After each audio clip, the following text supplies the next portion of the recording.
Hello, everyone, and thank you so much for joining us this evening as we discuss building a justice system for the future. This is our community meeting where we are talking about the Justice System Improvements Program. And tonight I am joined by the program manager, Nick Kurth, and a host of subject matter experts to discuss this program with you and where we are headed. I'll take a moment to go over tonight's agenda. We will begin with staff introductions. From there, we will move into the first part of our presentation, which is an introduction to the Justice System Improvements Program. After that, we will begin with our first polling question, moving into the second half of our presentation focused on proposed locations and concepts for new justice system facilities.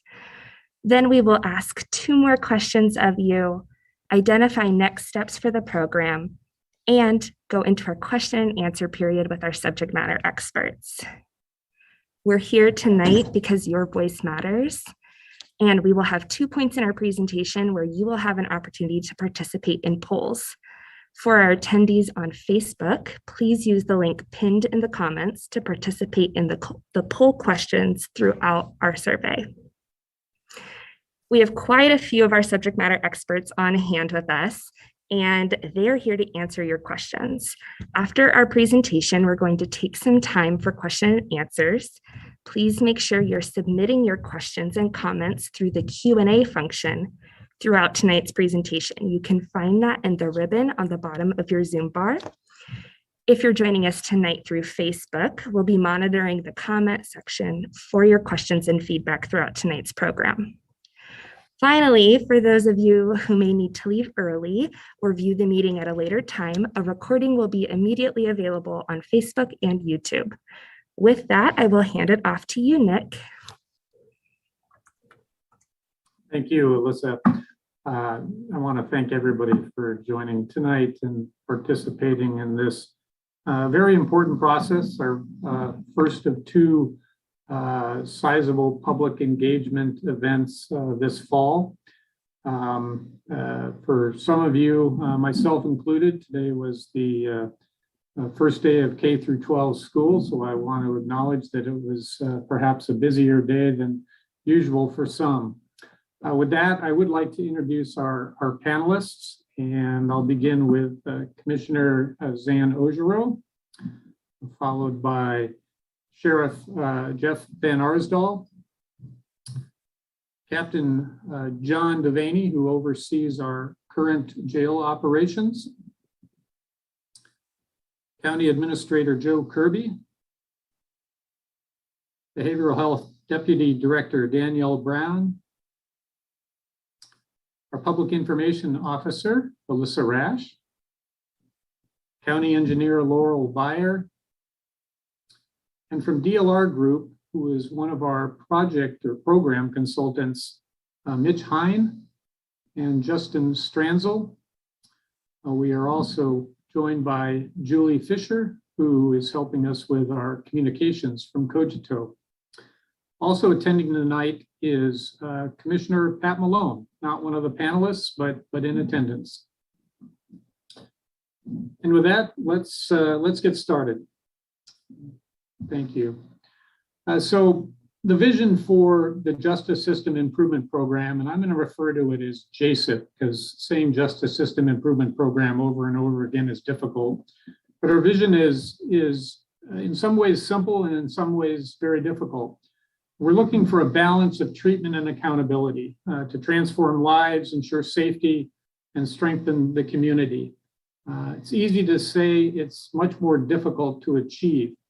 But ultimately, if we are successful, we'll actually drive down the number of adults who are involved in our justice system. And that is certainly one of our objectives. Our goal is to build an equitable, effective, and safe justice system for all Benton County residents. And later tonight, I'll talk a little bit more about how we plan to ensure that equitability component, which is all important. Next slide, please. The timeline for the Justice System Improvement Program is very long, almost a decade. It began with an assessment conducted by a company called CGL in partnership with another consultant called Gobi, who I will talk more about at length. And that was published in 2019, about 120 pages in all. It's available on the JSIP microsite. That link is available later in the presentation. About 2 to 3 pages of recommendations. We then moved into pre-design, and that's where I really joined the program and have been at the helm for the past 16 months. Pre-design is all about taking that long list of recommendations from the assessment and honing it, shaping it into something that is, fiscally manageable and responsible and implementable by the county from a resource perspective. We've worked our way down to essentially 3 concepts currently, sharing them with you for feedback. Ultimately, we're planning on a capital bond measure in November of 2022. So we should arrive at kind of a funding plan sometime next summer. So there'll actually be a whole nother round of public engagement in the February to mid-April of 2022 timeframe. Finally, if we're successful, bond measure passes, we move to implementation. Doors open in the 2025 to 27 timeframe. All in all, almost a decade will have elapsed since the Board of Commissioners asked for the assessment to when we have all of doors finally open. Next slide, please. The whys are many, and as I just mentioned, the assessment had 2 to 3 pages of whys. I just want to touch on a few of the really important ones here. Our historic courthouse is a wonderful, iconic structure. It will be maintained by the county for years to come, and it's also kind of reached its end of life in terms of servicing a best practices justice system. It wasn't designed with ADA in mind. It wasn't designed to be expanded. It wasn't designed with modern safety practices in mind, nor seismic anomalies in mind. Our jail, which is now 45 years old, was originally constructed as a temporary facility, 27 beds. It was later expanded to 40. Its size not only limits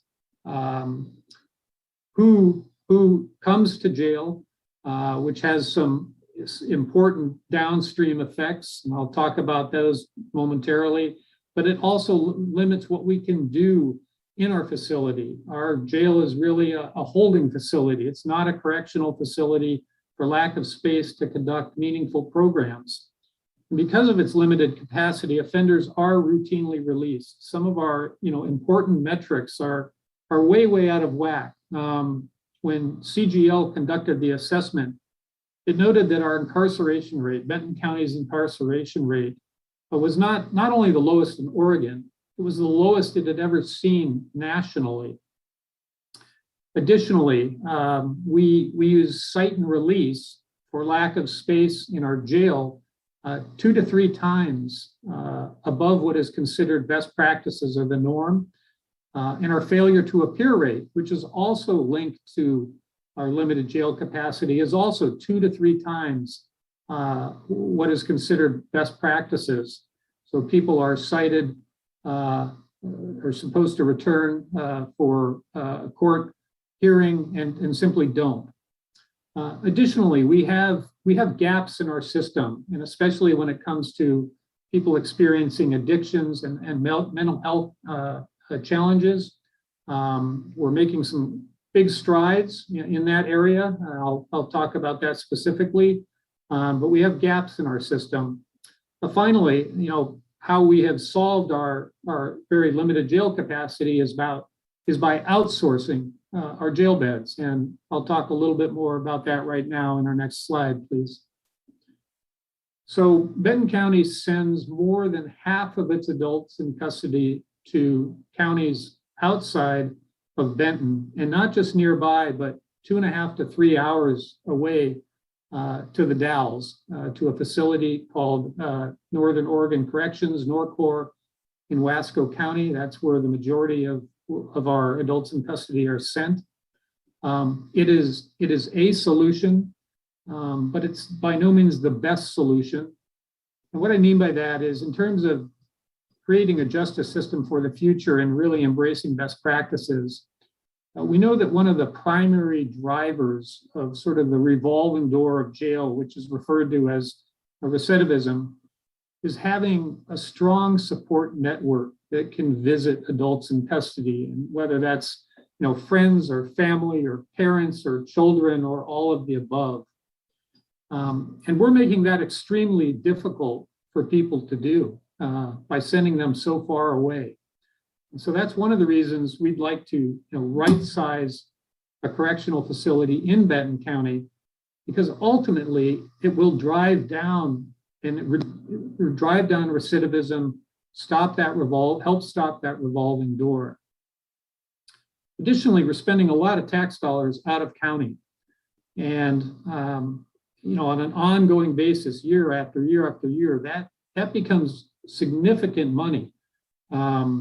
Operationally, we will have more costs by building a larger facility in Benton County, but ultimately we'll come out ahead by not just continually pushing these dollars out of the county.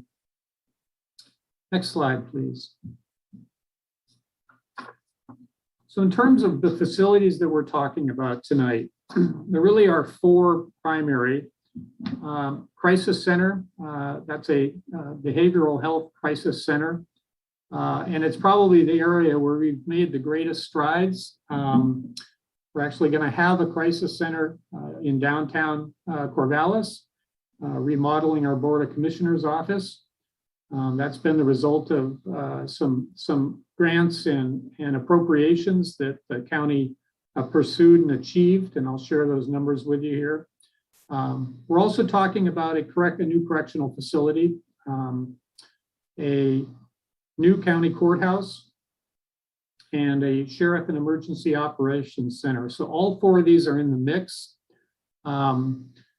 Each one has its own, independent and interrelated reasons for and drivers for needing to be replaced or upgraded. But kind of the baseline is we've simply worn out our stuff in many cases. In the case of the correctional facility, undersized, 45 years old, antiquated systems, some that can't even be replaced or repaired anymore. And as I mentioned, it's really just a holding facility. It's not our vision of a justice system for the future. The Sheriff's Office, an EOC, our law enforcement building, which is co-owned by the City of Corvallis and Benton County, with both Corvallis Police Department and the Benton County Sheriff's Office occupying that building, has doubled in size since it was first occupied. And this is really starting to impact issues on equitability. Additionally, we have no emergency operations center in the county. Over the past year and a half, as we were fighting through the pandemic, our emergency operations had to move 3 times. And it doesn't appear that there's going to be any shortage of emergencies in the future. And so it's time to start thinking about a permanent, right-sized emergency operations center. Next slide, please. This is a really important slide, and much of what you've heard me talk about thus far has been about facilities, but the Justice System Improvement Program is as much about facilities as it is about services and support. And really the facilities are just the place where the services and support happen. And the services and support are really what people experience.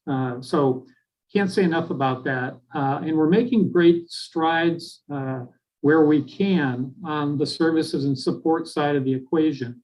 Pretrial services is at the top of the list. That's under the direction of Captain John Devaney, who's with us this evening. And pretrial services is really all about keeping people out of jail. We're using tools that help remind people to come to court, to their court appearances, to drive down that failure to appear. We've added staff to help manage an expanded pretrial program. We've purchased a case management system that helps with those reminders. And then we're evaluating an industry standard risk assessment tool, which is used around the country. Ultimately, we will probably employ electronic monitoring as another way to allow adults awaiting their trial to remain outside of the jail. Additionally, enhanced crisis response. We are currently piloting a program called CORE, which is short for co-response between Corvallis Police Department and Benton County Behavioral Health. This is where a behavioral health specialist and law enforcement person respond to certain types of calls where there's a behavioral mental health crisis issue, try and resolve it in the field, try and keep that person from having to go to jail or to an emergency room, which is currently our two options. Or now with our crisis center coming online, the core group can bring people to the crisis center. And so crisis center is not only a place, but also operations. It will be staffed with behavioral health specialists. It's a place for people to stabilize and to get services.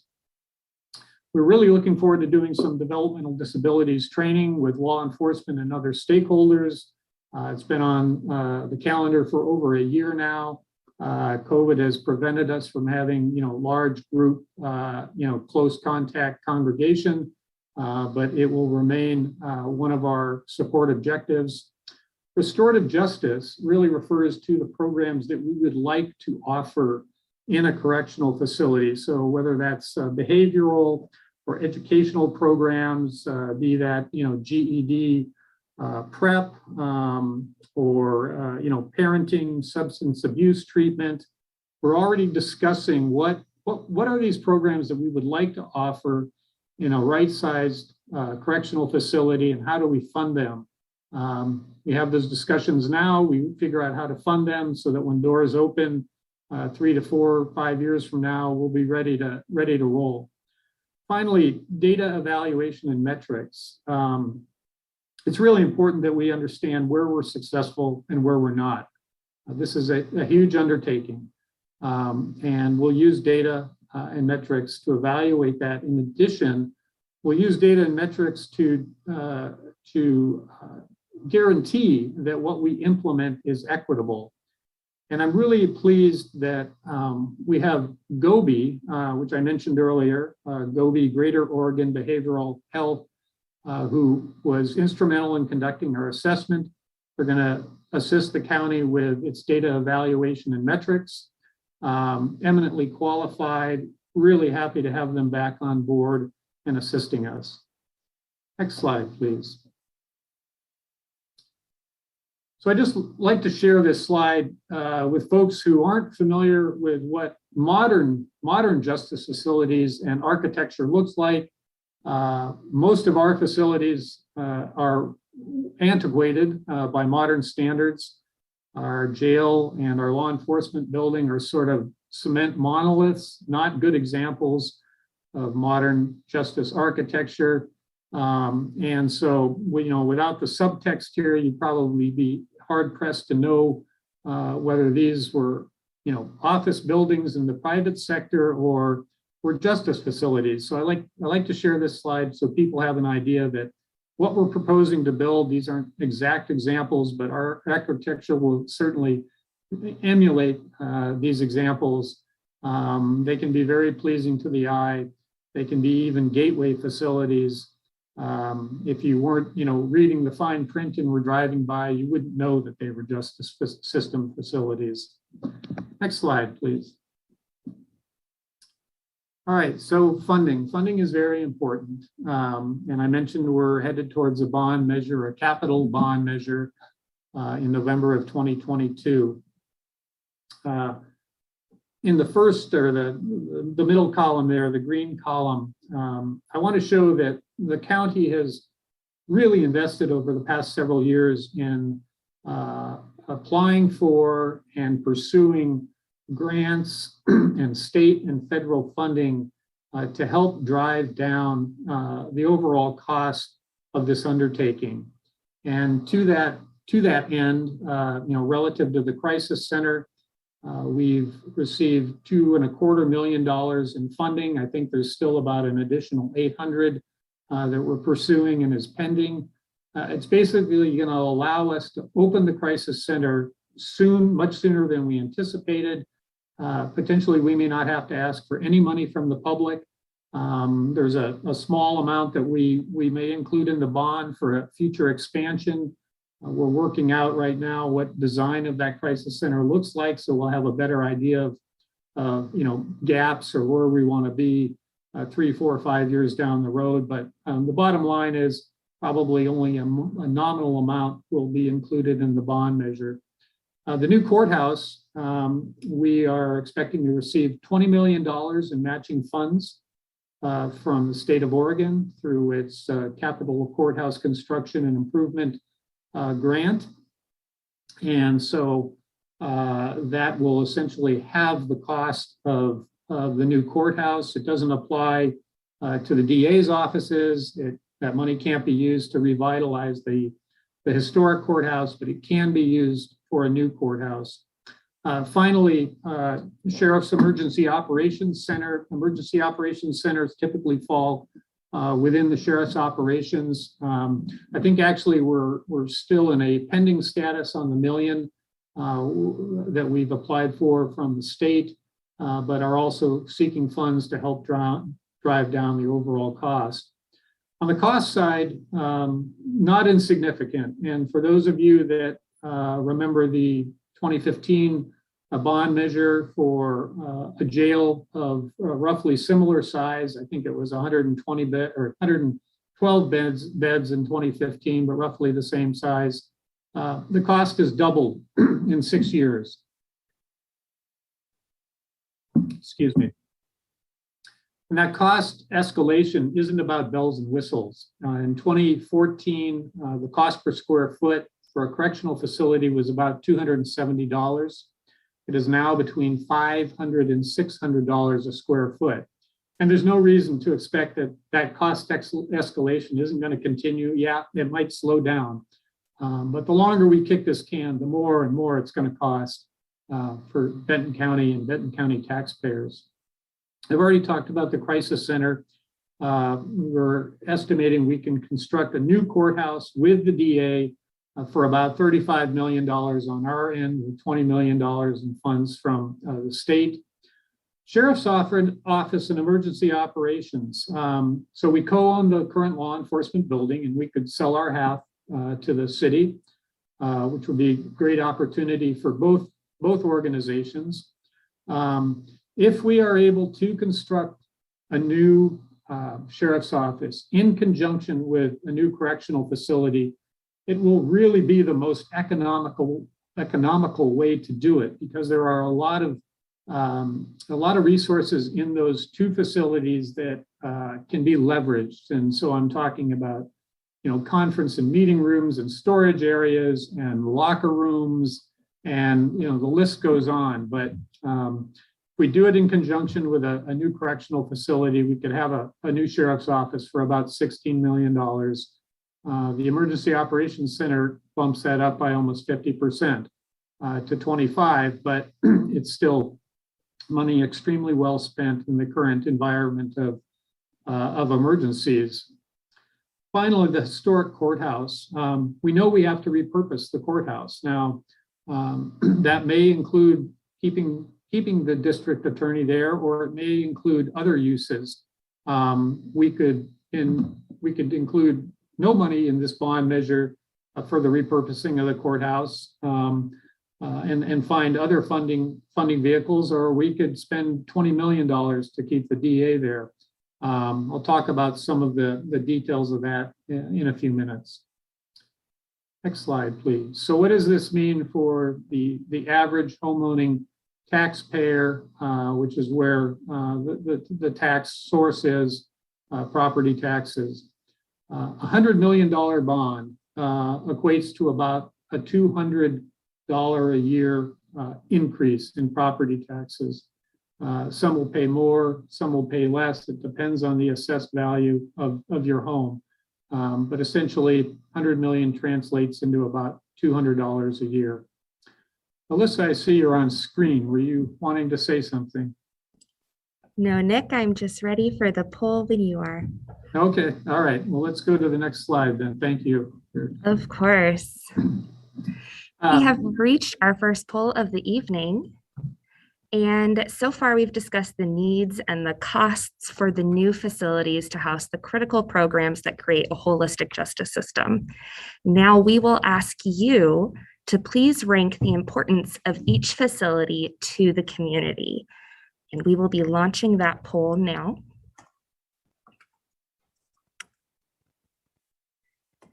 For those of us that are joining on Facebook, you can click the link in the pinned comment and you will be able to fill out our meeting survey that has the same questions as the polls.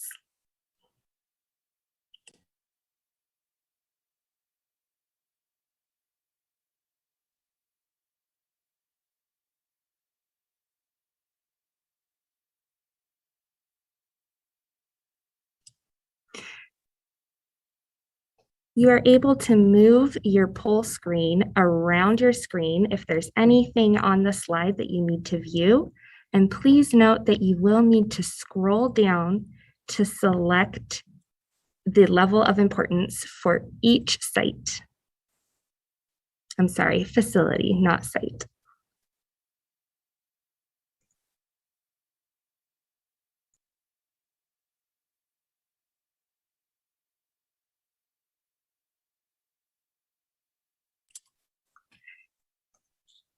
We'll give it a few more seconds. We see that we have your answers coming in. Remember that you will need to hit submit so that it will send in. Thank you.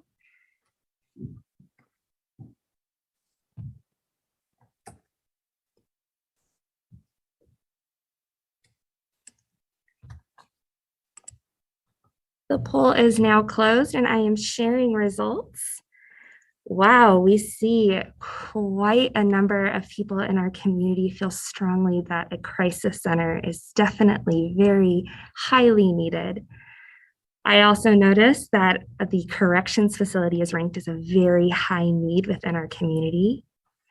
We're seeing the courthouse come in largely at high and medium need, and the sheriff and emergency operations at high, and a split between very high and medium. Thank you for everyone for participating. I will remind you that we are taking questions in the Q&A function here in Zoom and in the comments on Facebook. We will have half an hour at the end of our presentation to talk with our subject matter experts about your questions. And Nick, I'll hand it off to you. All right, thank you, Alyssa.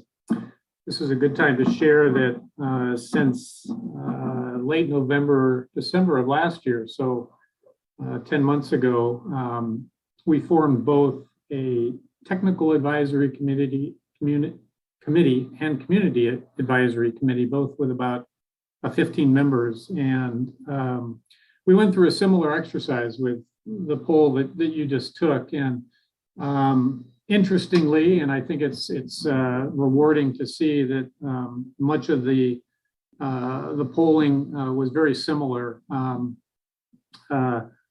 Almost all of the facilities are perceived as, important to very important, and of course that sets a very high bar for us. And no simple task here, but it is encouraging for me to see that there's more widespread agreement on the importance of all of these facilities. With that, I want to talk a little bit about site selection. So there are a number of decisions that the county, that the Board of Commissioners will have to make between now and heading into our bond measure next year. But site selection is first on the list. And in fact, site selection will be tackled this fall.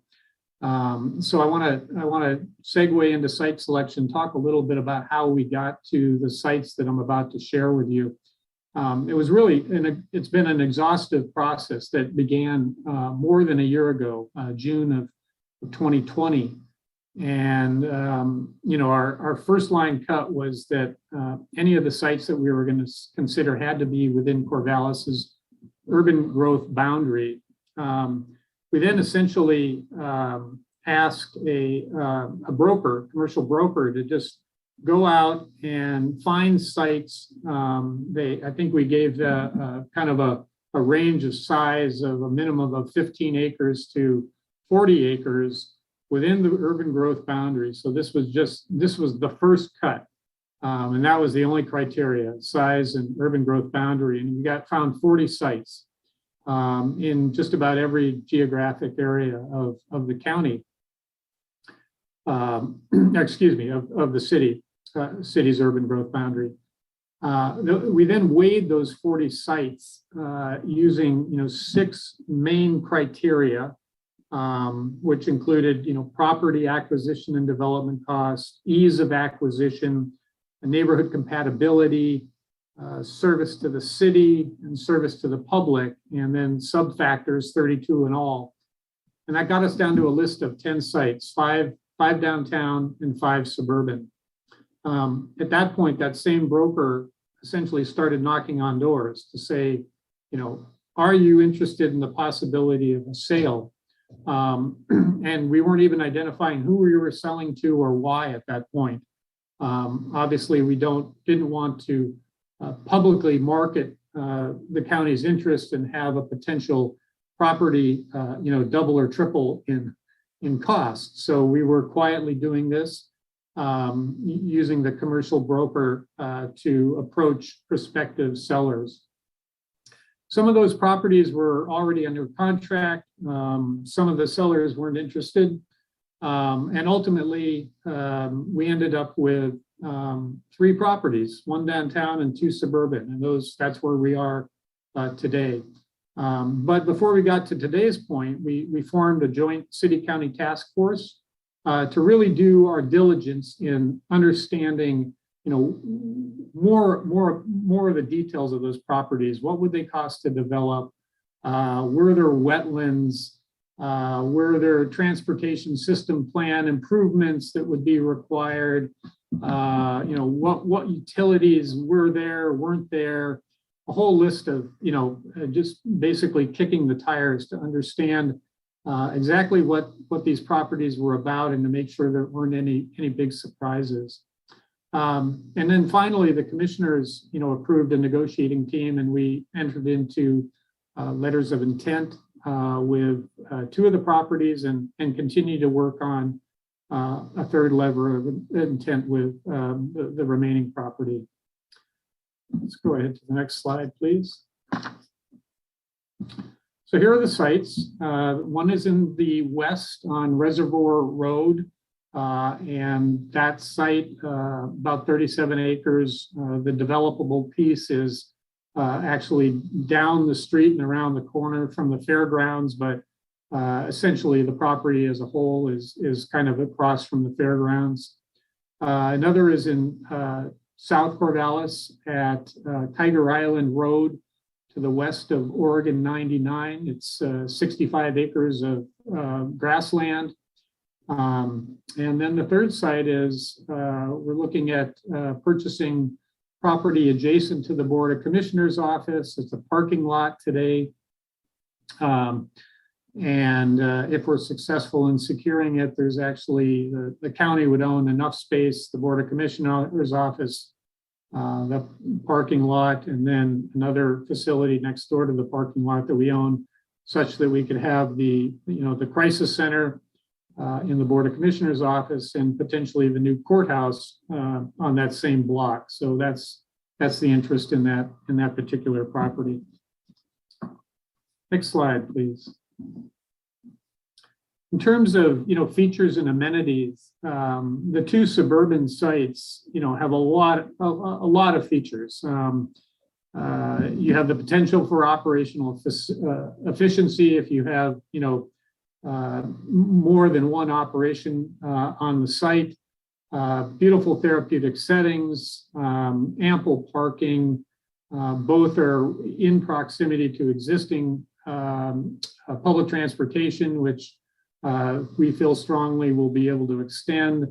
Room for expansion. The big difference between west and south is really the development costs. So that was part of the due diligence that we've done. The south site is more expensive by potentially several $1 million. So that's something that will have to be considered. But there's many factors that will be considered when we look at these two properties. Downtown, urban setting, there's the opportunity to maintain more of the justice system downtown and contribute to the economic vitality of the area. There is ample public transit, and of course we know public parking is very limited. But what I can say is that if a new courthouse is built downtown, there'll be more parking than there is today. It won't be great, but it'll be an improvement. So there's that. Next slide, please. So here are the concepts. I mentioned 3 concepts, and there's a 3A and B. So I'm cheating a little bit, but in one case we could have essentially a campus setting with courthouse, correctional facility, and sheriff's office out on the West Campus with the crisis center downtown. The same, next slide, the same is possible on the South Campus. And then we have 2 blended options. So we could just have our correctional facility and sheriff's office out on the west site with courthouse and crisis center downtown in proximity to each other. And the same is true on the south site. So those are basically the conceptual designs that we've looked at.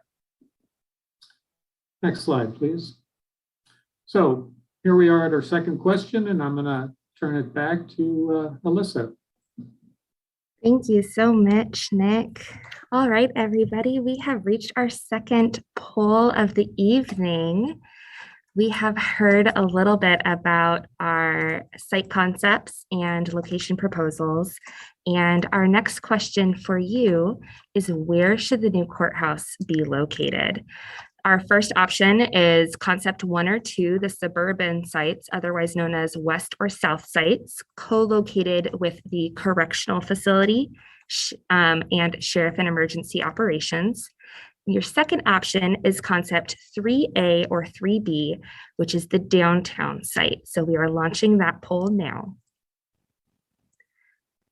Another reminder to our Facebook audience, you are able to interact with our poll questions through the survey that is linked in the comments of our Facebook live stream.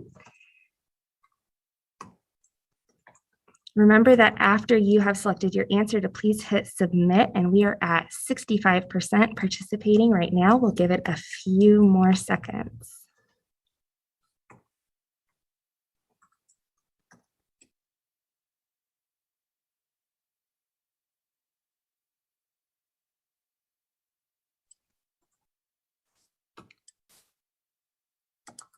All right, and with that, the poll is now closed. Thank you everyone for participating. We are seeing 35% of people that participated in our poll voted for concept 1 or 2, the west or south sites, and 65% voted for concept 3A or 3B, the downtown site.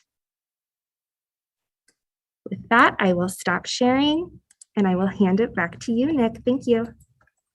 All right, thank you, Alyssa. I think we go right into our next question. Am I correct? But before we get there, I'm going to provide some context. All right, so question 3 is about the historic courthouse. And first, I want to assure everybody that's here tonight that the historic courthouse, Benton County Courthouse, will be maintained and continue to stand regardless of how it is used or repurposed. We have, as part of our pre-design work, conducted a physical preservation plan, which is, what does this iconic building need in the future from a physical standpoint for it to continue standing and not deteriorate. We've also put its direction really and responsibility under our Director of Natural Areas, Parks and Events, Lynn McKee. For those of you that don't know Lynn, before she joined the county, she was actually a curator for the FBI, so she is eminently qualified for the stewardship of the historic courthouse. But we've also conducted a feasibility study relative to repurposing. And so this is looking at what are the options outside of the justice system with a focus on arts and entertainment, but ultimately expanding it, the use for public use, more public uses, could be offices, could be other civic uses, but something outside of the justice system. And so we have both of those studies helping to advise the county as we move forward. Finally, I want to just note for everybody that if we're successful and we move forward with a new correctional facility on one of the suburban sites, we are planning to remove the existing jail and turn that area into greenery once again, or a combination of greenery and much needed parking. But in any case, there will not be a big, cement protuberance there any longer. So in terms of the options and the choices that we're asking you to consider tonight, there is one option for justice systems continued use, and that's keeping the district attorney in the historic courthouse rather than in the new courthouse. And I'll share that doesn't really align with best practices. In modern court functions, the DA and the court are in one facility because the work is so integrated. And it certainly is I think, the preference of the district attorney, but his operations could remain in the courthouse. And in fact, if you look at a 20-year planning horizon, which is ours at a minimum, the DA's operations would fill up the entire historic courthouse. So fit is not bad, but it adds about $20 million to the bond. Will cost $20 million more to keep the DA in the historic courthouse than to put him in the new courthouse. So that's the three dollar signs there. The other thing we could do is, recognize that the courthouse is definitely in need of seismic upgrades, some ADA upgrades, some other electrical, plumbing, et cetera, upgrades. Do those upgrades at a cost of about $12 to $15 million, which would be added to the bond, but take the courthouse in a new direction.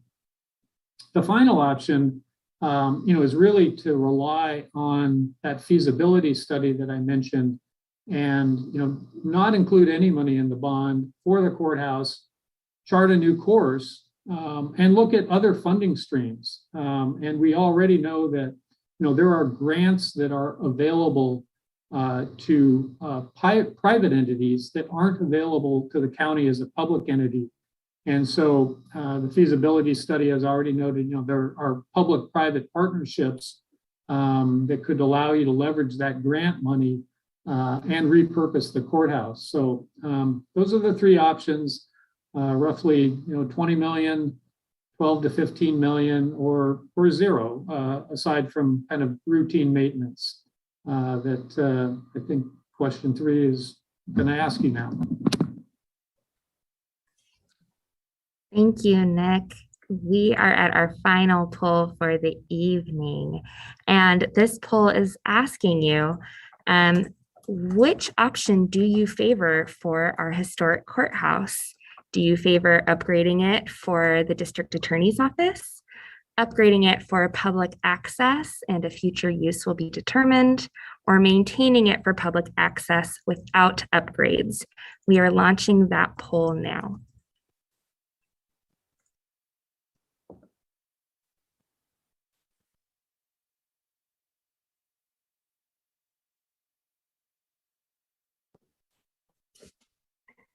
After you've answered the poll, what questions do you have for us? Remember that we have quite a few subject matter experts on hand to answer your burning questions about the justice system and improvements that we are making.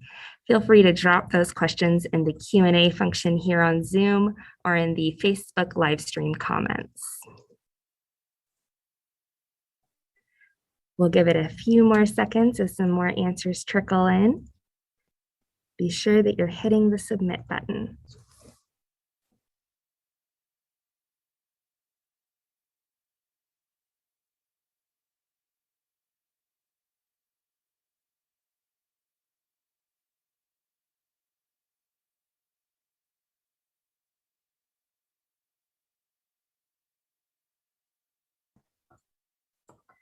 All right, I am ending the poll.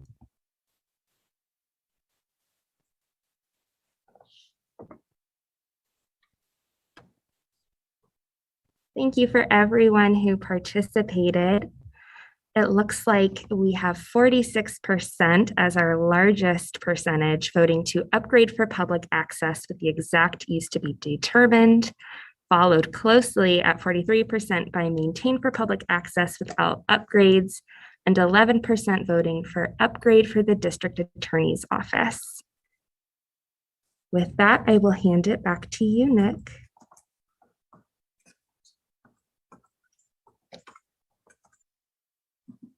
There we go. Thank you. Well, I want to get to the Q&A portion of this evening. And so just in terms of our next steps, we're here tonight at our first large virtual event. We've been conducting small group conversations and we'll continue to do so into October with a second large virtual event on October 13th. And not long after that, the Board of Commissioners will have to make a decision on the site. And then we'll move into another round of public engagement next year, put together a funding plan in the summer of 2022, and then have a bond measure. So really appreciate your participation tonight, and sorry that we can't all see each other's faces, but happy to have so many people here tonight. My contact information is on the final slide, and I'm always happy to hear from folks. I try to respond to emails as quickly as I can. Phone number is there, as well as the Justice System Improvement Program microsite on the Benton County website, which has lots of good information as well. So at this point, I'll conclude the presentation portion and turn it over to you and your questions, and back to Alyssa, I believe. Thank you.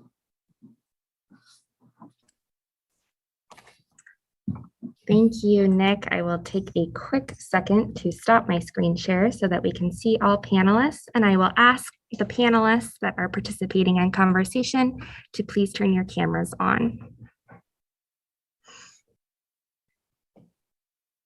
All right, our first question is from Zoom, and I will hand it to you first, Nick. The question is, are there any opportunities for the county and city to house their court functions in the same building for county and city efficiencies?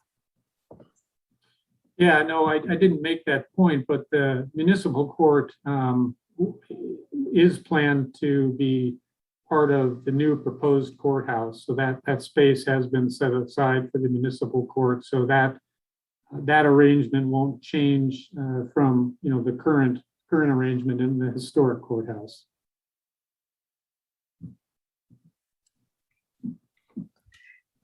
And Joe or Sheriff, is there anything that you would like to add?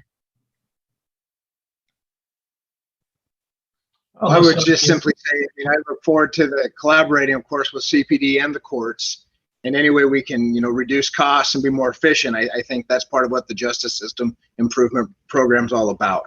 And so, I just think that that's simply a no-brainer, and I agree with Nick. That's something that we certainly have to take a look at. Alyssa, I would also like to add that Nick and I meet on a monthly basis with Mark Shepard, the Corvallis city manager, and we provide Mark a update regarding our justice systems improvement program. And so he is kept in the loop as to what our discussions are, and we've had multiple conversations, as Nick alluded to, as to how municipal court can be incorporated into our courthouse and or the historic, I should say, our new courthouse or the historic courthouse. And the city is currently going under or conducting a facility assessment. That facility assessment is scheduled to be completed later this fall. And once that facility assessment is completed by the city, then we'll be re-engaging in additional conversations for possible partnerships as well. Thank you, Nick, Sheriff, and Joe. We are very fortunate to have such wonderful partners with the city where we can work to identify efficiencies between the county and city where possible. I'd like to take a quick step back for a moment as I passed over an important note, which is that we have all of the Benton County elected officials here with us this evening. I'd like to take a moment to acknowledge them and thank them for participating in this Zoom webinar and for supporting our project. That would be Commissioner Ojero, who is here as a panelist this evening, Commissioner Pat Malone, Commissioner Nancy Weiss, District Attorney John Haroldson, Sheriff Jeff Van Arsdal, and I believe we also have Judge Donahue in attendance as well. So thank you to everyone, and we are so happy to have you here and putting your support behind this really important initiative. With that, we will move to our next question, which I will pose to you, Sheriff Van Arsdal. Why are we no longer renting beds from Lincoln County? Sheriff Landers, when COVID happened, any of the contracted beds went away. And since we've worked our way through the pandemic, Sheriff Landers has made the determination that he wants to just have the adults in custody from his county and his facility. So it's no longer an option.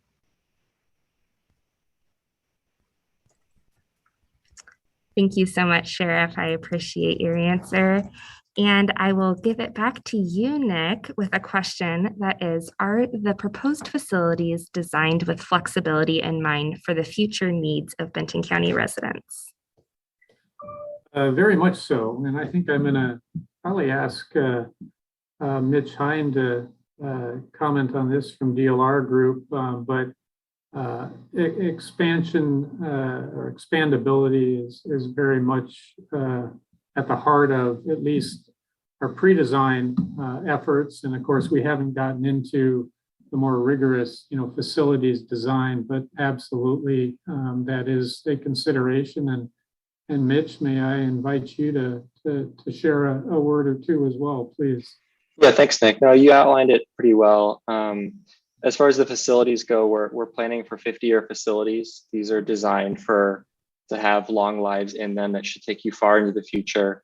But not only with those facilities, but the sites that we're looking at, some of the criteria involve future expansion within those sites. Can those sites carry other expansion of those facilities or additional county facilities and resources on those sites as well? So we're kind of looking at it from both sides there. Thank you, Mitch. Thank you, Nick and Mitch. I am certainly impressed as we look towards the next 50 years that we are able to plan that far in advance. And, we spoke earlier about operational efficiency. I definitely think that it speaks to the county's anticipation for operational efficiency as we look to plan for 50 years from now. Commissioner Ojero, my next question is for you. Has any of the funding for these facilities come from COVID relief funds? That's a great question. None of the funding has come directly from COVID relief funds, but we have received numerous funds that have allowed us to some budgetary flexibility as we've moved forward to respond to COVID. The exception to that is that with respect to the American Rescue Plan Act, the money that was received by the state did flow through in part to us, thanks to Representative Rayfield, to contribute towards the crisis center first phase build out. And we are seeking additional funds that from congressionally designated funds that DeFazio, Senators Merkley and Wyden have put into various different bills that would round out the funding for Emergency Operations Center and for the Crisis Center as well. So we may still receive additional American Rescue Plan Act dollars through the state. It's unclear how the state will spend out the rest of their funds. And then when it comes to our own funds, there are a lot of strings involved with those American Rescue Plan Act dollars, except for a small defederalized portion. So we have maybe a little bit of discretion, but we have not made those decisions yet at this time. Thank you, Commissioner. We certainly know, especially after COVID-19, wildfires, ice storms, floods, how important emergency response is, and we are so thankful to our emergency responders and emergency management team. Thank you for all you do to support the county and its residents. Sheriff, our next question is for you, and it's that this person would be more interested to hear about the Emergency Operations Center. Certainly, I appreciate that. This has obviously proved itself to be a very important function and piece to the sheriff's office in recent past with COVID, with the fires, with flooding. This is an important part of the sheriff's office.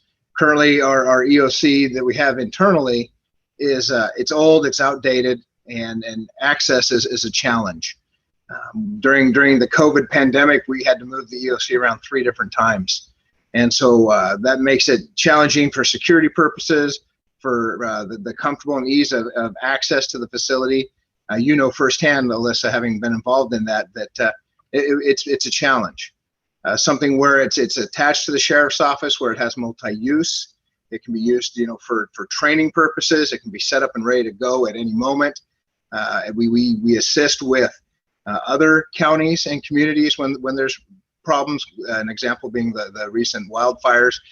Brian Lee was paramount in housing animals and finding places for people for temporary housing, things like that. And it's a challenge if you have an old, outdated facility. It certainly is. Thank you, Sheriff. I will say I have learned how to pack light after a few moves over the last year. Thank you. Nick, I will be coming back to you with our next question, which is, when will a decision be made on the location of the facilities? That decision needs to be made, by the time we file for the bond measure, essentially, which is in August. And so, as I mentioned, we're planning another round of public engagement that extends from February to about mid-April. And then at that point, DLR group will help us with the nitty-gritty of the costing relative to proposed facilities. And so that'll take us mid-April, May, kind of into June. And then really the hard deliberations, both within our operations core team, considering all of the feedback and other elements, and then bringing that in recommendations to the Board of Commissioners will happen kind of in that June, July, early August timeframe. And so at that point, we should know what facilities we're proposing for public consideration in the bond measure. Thank you so much, Nick. Staying on facilities, Sheriff, are people at the courthouse aware that the victims are not separate and are in close quarters to the accused? Well, I would say, I mean, obviously it's an older facility, and so as a result, it's tight quarters, and it's just not designed for modern day prosecution and defense. It's an old facility. Obviously, you know, for the jail to be attached to it, it's convenient and that's nice. But when it comes time to have the defendant and victims or survivors in the same building together, there's not a whole lot of space for people to be separated, or if there's you know, issues or something comes up, there's just not a lot of room to move people around. And so in that regard, it is an old facility, and it's challenging at best. Thank you, Sheriff. Nick, do you have anything to add to that question? I do, you know, I do not. I think it's pretty well known that that access and separation are, you know, very big challenges at the courthouse, and access not, you know, includes ADA access. That facility was, you know, not designed with these considerations in mind, and so reconfiguring it is virtually impossible. The very architecture limits, structural architecture limits what you can achieve inside the building without compromising it. So, you know, the county's done a great job with working with what it has, but really is at the limit of those options.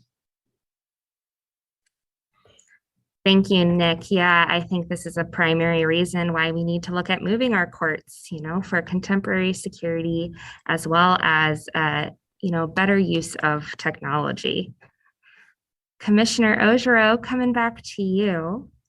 How do the percentages of BIPOC people arrested and or incarcerated compare to the percentage they make up of our community's population? In other words, is there much racial disparity in our local justice system? Thanks for that question. It's really an important one. We did look at this question as part of our criminal justice systems assessment. We looked at it only in terms of adults in custody for pretrial or what post-conviction, not at other steps along the way through the justice system. And we did see that there was an overrepresentation, especially for the Black population here. And part of this is because anytime there's even one Black person in our local jail, it constitutes an overrepresentation just because the population is so small of people that are Black. That said, I would say that we have a long ways to go to really look at that question a little bit harder, to look at it at multiple intercepts along the justice system and not just the question of who's housed in our jail at any given time. And we need to look at it in a trend mode rather than just a snapshot, as we did during our assessment. And so that's part of what we're planning to do as we move forward, working with the specialists from GOBI and put together those data evaluation and metrics so that we can look at the system over time and know what we're doing right and what we're not doing, where we have room for improvement, so that we can make those corrections to the system so that we are being equitable to all people here in our communities. Thank you, Commissioner. And I should clarify for those in the audience, BIPOC stands for Black, Indigenous, and People of Color. So I just wanted to make sure that I'm not speaking in acronyms and that everyone shares the same understanding of what we're referring to. So thank you. And back to you, Nick. Having been provided with inaccurate, underestimated costs for previous bond measures and subsequently passed and were implemented, I questioned the $200 a year number that you provided. Please tell us what the actual $1 million rate is so that we can be better informed of what this will cost. Yeah, I think the rate that is commonly used is cents per thousand of assessed value. And again, the numbers that I shared, I believe in, that equates to about 80 cents per thousand of assessed value. I do want to, footnote that that was based on last year's tax roll because that was the most current information we had when we, looked at the funding impact. And as soon as I have the next tax roll for 2021, we'll take a look at, again, averaged assessed value and recalculate that number. But I will also say that DLR Group, who is our consultant relative to pre-design, has been very conservative in its numbers, and by that I mean the numbers are on the large side. The last thing that DLR Group or any county wants to find itself in is a position where it's gone out for a bond measure and then underestimated the true costs. So we've revisited our costing, I think twice now since pre-design began some 18 months ago. And we'll take another hard look at it before we go out for the bond measure. But if the tax roll and average assessed value changes this fall, and I expect it will, we'll update the cost per average homeowner in presentations, moving forward and into next year. Thanks, Nick. And I will just reiterate that if that number changes with this next tax poll, we will be updating that number and making sure that it is available publicly. Danielle, I have a question for you. Will the Crisis Center employ and or serve mental health and drug addiction needs based on a trauma-informed approach so that the community can avoid unnecessary incarceration of this population in our county? Yes, that is a great question. Thank you, Alyssa. And thank you to the person that asked that question. Our intention with the crisis team is really to create a trauma-informed environment for individuals that are experiencing behavioral health crisis. That will include multiple access points from people walking in the front door, law enforcement, first responders, friends, family, whatever those referral points are. And what we're really trying to employ is a no wrong door approach. So anybody that needs the services can come in and access those services as soon as they need them, and really create an opportunity for engagement and care. Our first step into that trauma-informed approach is really the core team that we've created in partnership with Corvallis Police Department. Our crisis outreach, response, and engagement pilot project is really based on a trauma-informed approach of how we engage with people in the community that are experiencing behavioral health crisis in the most effective way and prevent them from either unnecessary incarceration or unnecessary hospitalization. So that is a very big part of the program as we develop it and build it in the community. Thank you, Danielle. I was very fortunate last week to participate in a future crisis center walkthrough with some of the staff involved in today's meeting. It was really interesting to hear about all of the ways that we can use trauma-informed approaches to create a crisis center that is truly helpful to the behavioral health needs of the residents of our county. So thank you. Mitch with DLR Group, I have a question for you, which is, where is the west site relative to the Corvallis Fault? That Corvallis Fault is running, it comes up to the site from the southwest and then moves away from the site on the northwest of it. It doesn't actually bisect any of that west site. So that's something that we considered. We're doing our due diligence on that site for sure. Thank you so much. I am sure from an emergency operations perspective that it is critical that our emergency operations center is not too close to a fault line. So we appreciate your due diligence there. Laurel, I have a question for you, which is, has a traffic impact study been done on the west location? The existing roads, West Hills, Harrison, and Philomath Highway, are substandard and overused now. Yes, thank you for asking about traffic. I can talk. So we have commissioned a couple of traffic impact analysis studies, specifically for the south site. And we also have one underway for the west site.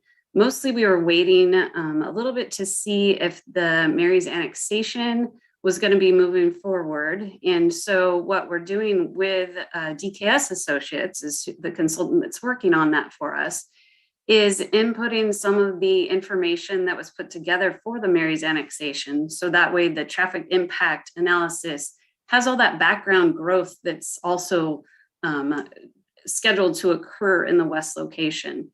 So that's still underway. It's supposed to be done probably later this month, Nick. You can correct me if I'm wrong, but I think that's where we're on for the schedule. And in reality, that'll probably be available for our next open house virtual meeting, which I believe is October 13th. So we can talk about that more then, if you can come back and see what we found out. Nick? Thanks, Laurel. No, yeah, we are expecting to have results for our next large public meeting, and we were waiting to conduct the traffic impact analysis. We're waiting for OSU to be fully in session, because obviously that has a critical impact on that area. So that was the waiting that Laurel referred to, but we'll have results for the next large public meeting in mid-October. Way to plug in our next meeting, Laurel and Nick. Thank you so much for making my job easier. Yes, quick reminder that our second large community event will be held virtually on October 13th. We hope that you can join us then. Captain Devaney, coming over to you. What are the additional annual operational costs of the courthouse? Oh, I'm sorry, if the courthouse is not co-located with the correctional facility? We already pay for transport staff to go to make the runs back to Norcor and back, which is 5 hours twice a week. We also contract with Polk now, so we already have folks that will be doing the court runs. The biggest thing I think we probably end up looking at, if the courthouse wasn't co-located with us, would be Courthouse Security. Obviously, right now we're right next door, so if something was to happen there, we can respond rather quickly. If we are a couple miles away, even and dealing with traffic, we'd have to have a more robust group at the courthouse to be able to respond to whatever it is. Again, Corvallis is busy enough that CPD may not always have a lot of folks around that can quickly respond there, and that is under our guidance is to supply the security at the courthouse. So those are would be the biggest issues. Again, transport's not so much, but having the security staff to make sure that it's safe. Again, with a much larger operation compared to what we have at our current courthouse, and hopefully not COVID at that time, so that we can actually run a normal court. Those will increase the operational costs if we're separate. Thank you, Captain Devaney, and thank you to our staff who make 5-hour runs twice a week. We appreciate you. Mitch, coming back to you, is the south site in the 100-year floodplain? The south side is not in the 100-year floodplain. It's not in any floodplains or riparian corridors. The floodplain that exists in Corvallis is actually north of the site by quite a bit, but yep, outside of the ground, outside the floodplain. Thank you, Nick. Sheriff, I have a question for you, and then I will come to you, Nick, for any additional thoughts.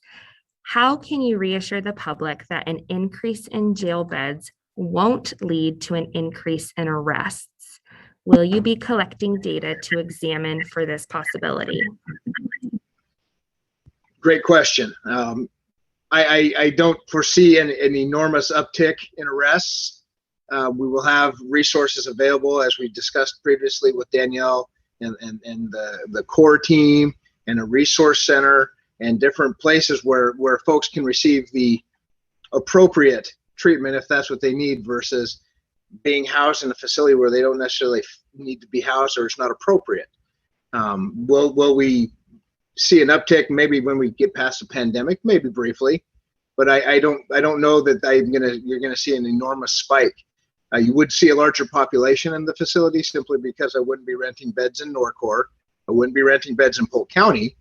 But that's why we want to build this new facility, because right now, as Nick touched on, we are simply a jail, and we are just a warehouse for people. And Danielle may want to touch on this, or Captain Devaney. We want to be a correctional facility. We want to prepare people to reintegrate into our community. We want to give them access to resources and programs, and we want to have them near their support system long term, so that it works out better in the long run for the entire Benton County community. And Danielle, if you want to touch on some of that, I would be grateful.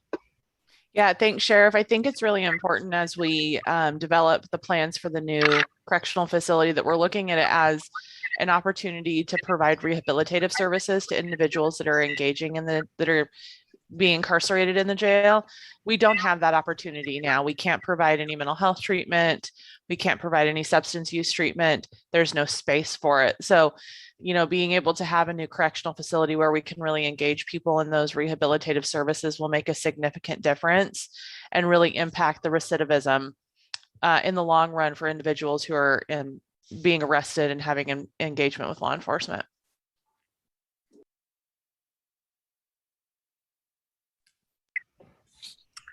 Thank you for that, Danielle. I don't know if you have anything to add, Captain. Yeah, I was just going to say, we mentioned it in the last one of these meetings that we had last week. Is we just actually had a situation that we did work out with mental health that ended up being a very productive one. We had somebody who had spent some time at the state hospital had come back to us, and so we did some planning so that when this person was released from custody, instead of being released and just not going out to nobody, they had people from Chance that the behavioral health had worked with waiting at the door. She hasn't come back through our door yet. That's a win for us. And so when we have those types of things, if we have the ability to have Danielle's folks inside more often, or more people, or more of them available to have those plans and do a reentry program or a discharge planning and have those plans set up for when people leave custody. Right now when we let people out the door and we don't have anybody waiting for them, yeah, there's a concern. They're going to go right down the street, find the next drug dealer they can find, and they're going to come back in a few hours later. When we hand them off to Danielle's people, they don't come back, or one of the contracted folks. We get some time and they get the services they need, so that we're not that revolving door. I've been doing this for 27 years and warehousing hasn't worked. That's why we're looking at reinventing the plan that we have for here to find better options that have a better long-term effect for the community as a whole. And additionally, we currently have a contract with Western Oregon University, and they're analyzing our pretrial release data. We have a new system for pretrial release called Audubon, and so we are able to gather data and analyze the data. And then along with the Criminal Justice Commission and their dashboard, and they analyze all our data as well. So we'll be able to take a look at who's housed in the facility and take a little bit deeper dive, to borrow Commissioner Ogero's term, and see that what we're doing is really having an impact on the community, on our adults in custody, and on the criminal justice system as a whole. Thank you so much, Sheriff Danielle and Captain Devaney, for such a well-rounded answer. This certainly speaks to all of the ways that our correctional facility and crisis center are both integral to this program, especially in the warm handoff component between law enforcement and behavioral health. So thank you so much. Nick, with that, we will pivot a little bit back to the facilities themselves. Could you please give us some information on the cost estimates for the two suburban sites, South and West? I may need you to help clarify. So are you asking if there is a difference in the facilities costs on those two sites? And I know the questions are typed in, or is it related to the development costs would help, or I can just answer both. I think if you could answer both, that would be wonderful. Thank you, Nick. Okay, understood. I didn't see the question directly. So, both suburban sites are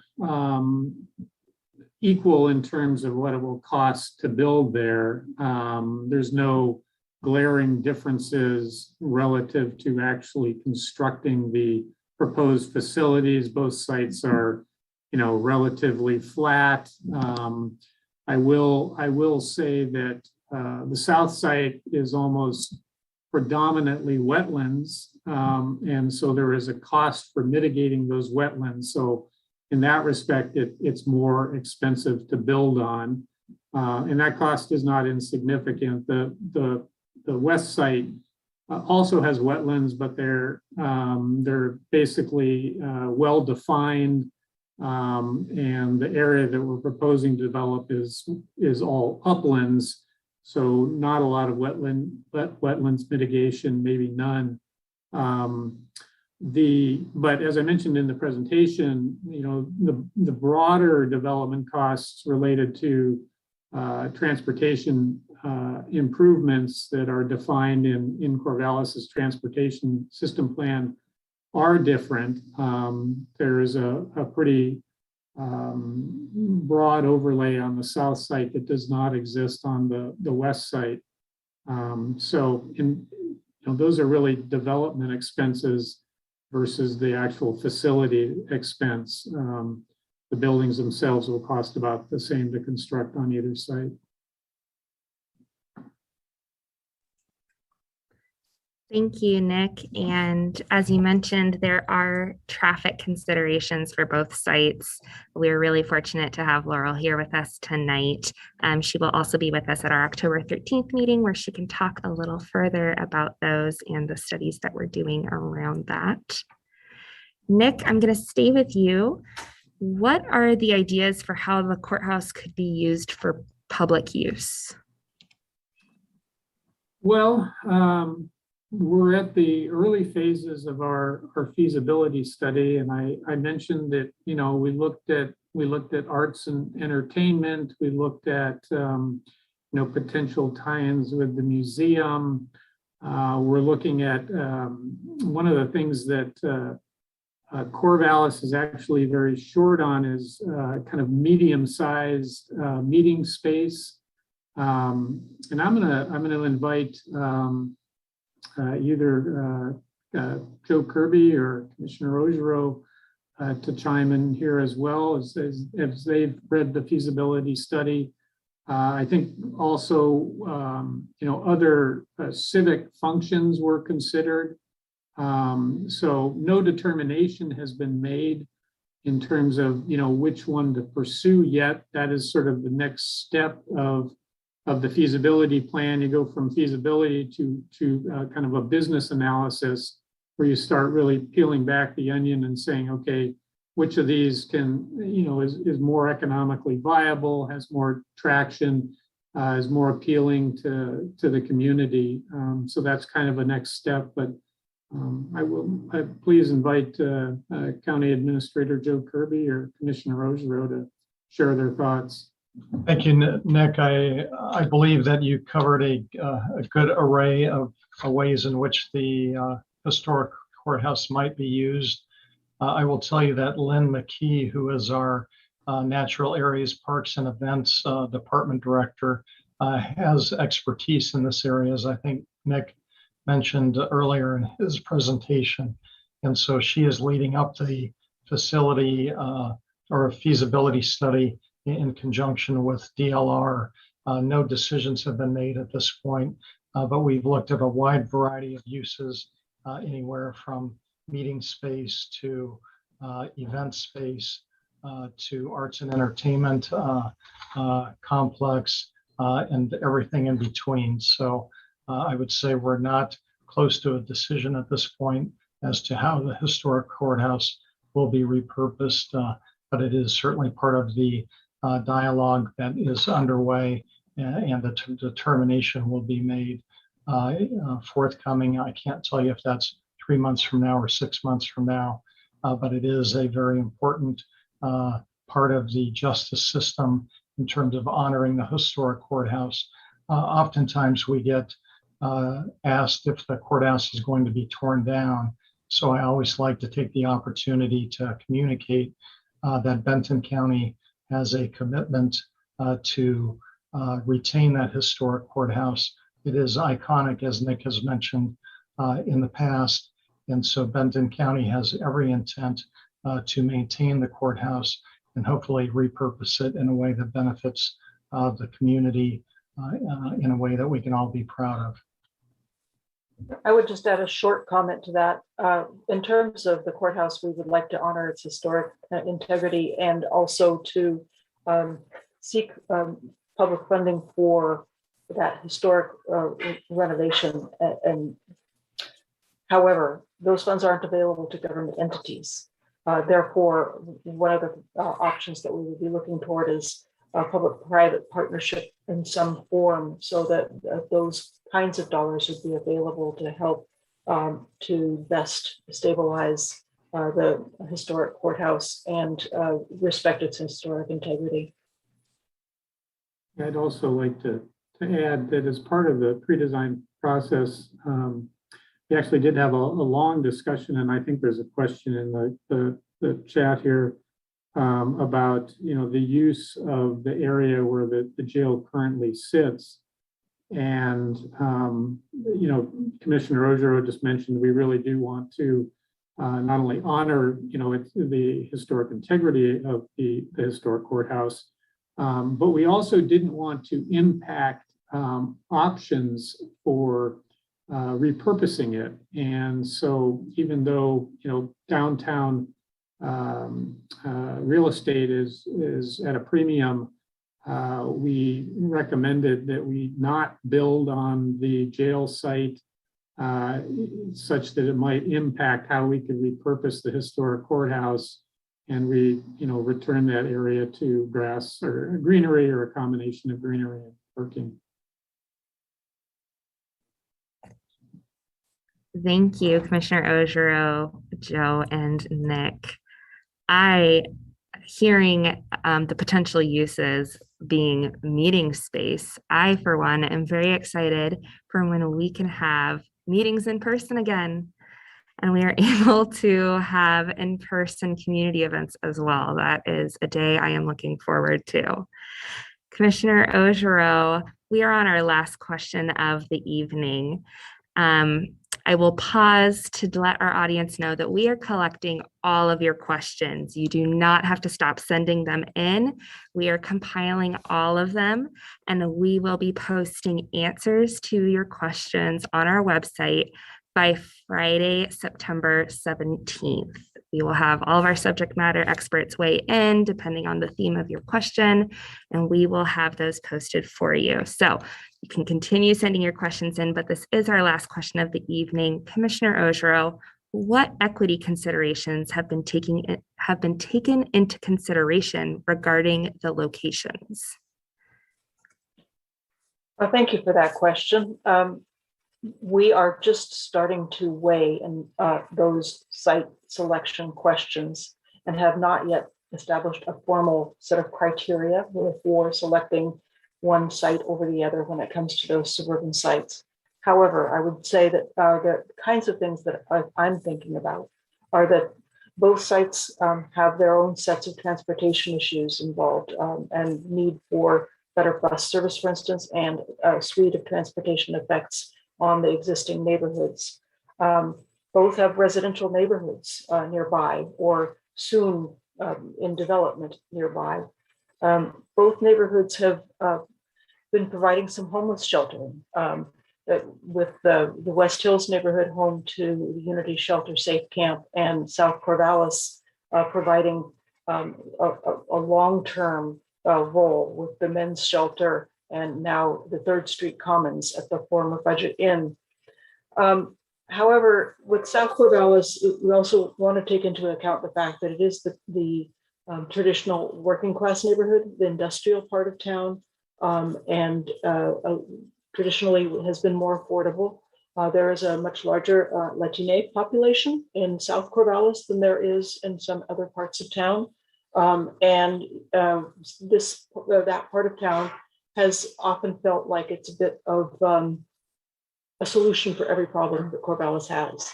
So we're cognizant of that, and we will be thinking about that as we move forward and make our decisions based again on what's the best value to all of our communities across Benton County for the next 20 to 50 years.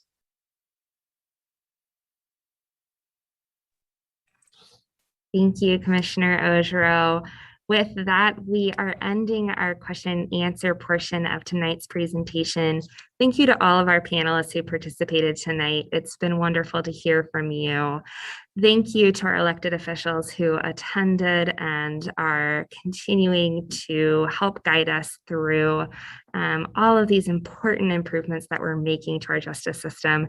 And thank you so much to everyone who joined us this evening to participate through Zoom and through Facebook Live. We are so grateful to you. These events are very important for us because it's our chance to hear from you and hear your thoughts about the direction that you would like to see this work take. You will be getting an email shortly after this meeting that includes a post-meeting survey. I would really encourage you to fill that out. Give us your thoughts, ask us your questions. We are here to answer them. We are here to be informed by your feedback. So thank you so much. And with that, I will say good night to everyone. Thank you. Thank you, Alyssa. Good night.